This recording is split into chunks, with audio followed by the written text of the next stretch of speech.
I'm Allie. Welcome back to Stretchgenics, the channel where we talk about stretching and anatomy and how all those two go together.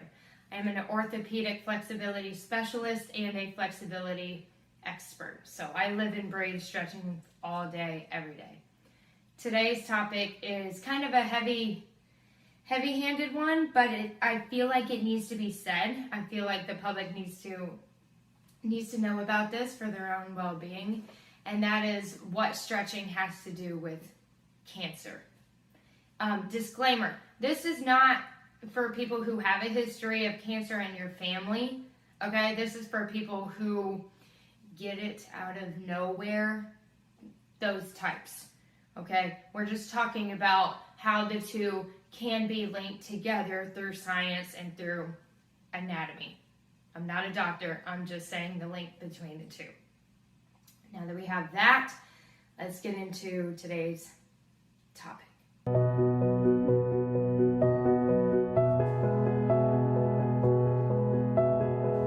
So first off, you need to know about connective tissue. That is your skin.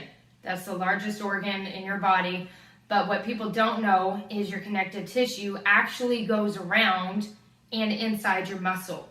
It kind of looks like cobwebs. So if you open up a cadaver, like a dead person, and you go in there, you will find strands of your skin going in between the muscles. So you don't just have a muscle sitting in between your skin. They're all encoded together. It's actually pretty cool to see. So that means anything that you do your skin, you're doing inside of you too. And your skin is alive. Just like how if you don't put moisturizer on your face gets irritated, it gets red, it gets mad at you. Same thing goes with your with the rest of your body. If you don't take care of your skin, if you don't move it, if you don't send blood there, if you don't stretch, it won't be healthy. It'll just hang out there. So movement is definitely number one. Number two is in people with cancer, you will find stroma cells. So tumor cells that are in there. Once the tumor has started though, if you are too stiff, meaning if you don't stretch, if you don't move around a lot, it is easier for the tumor to pull from those cells because it's not having to go and grab and do all this stuff. It's right there. Your skin is right there. It's already tight. It's just going to pull. And the tumor just gets bigger and bigger and bigger. What else leads to that is what we call a fear of movement cycle. So the fear of movement is, let's say you get an injury, like in your shoulder. You have a shoulder injury. You don't want to move it. You ice it, you rest it. But by the time it's okay for you to move again, once you get the clear, you're so afraid to move it that you end up not doing the full range of movement, or you just end up not doing shoulder exercises at all because you're too afraid of injuring yourself again, which just leads to more inflammation and more downtime. And that is the cycle, if you have an injury, that most people will get into. Is they'll get injured, they'll have a fear of moving it, and then inflammation. And it just feeds and it feeds and it feeds. If you have any inflammation anywhere around your body, those cancer cells are going to find it. They feed off of inflammation.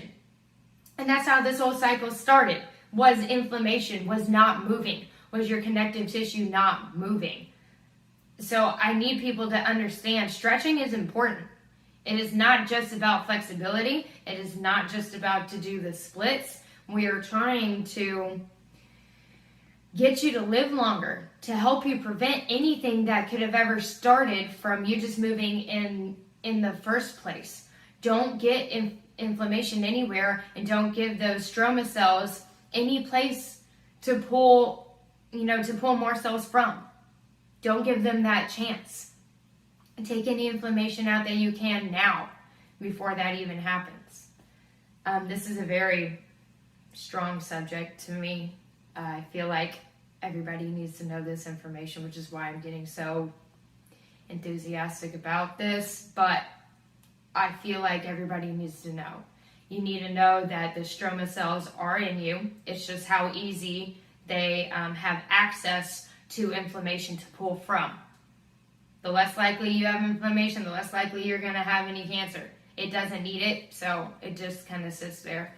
Any injury, less likely of fear of movement cycle. If you don't even start that cycle, if you just go back to moving or go back to stretching, it doesn't have a chance either. I don't want you guys to ever just get in the habit of that or to start something you can't fix.